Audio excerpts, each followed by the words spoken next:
Fa temps que parlem de la Barcelona ciutat resilient, fa temps que elaborem documents, que aprovem plans per fer de Barcelona una ciutat que sigui resilient, per fer front als impactes negatius sobre la mateixa ciutat o sobre els que vivim i treballem o visitem per l'acceleració dels efectes del canvi climàtic.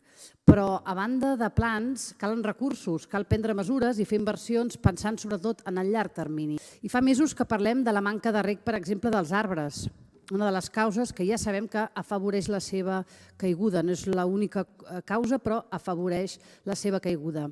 I fa setmanes que estem en alerta per la sequera general a tot el país i també aquesta sequera afecta ja a la ciutat de Barcelona.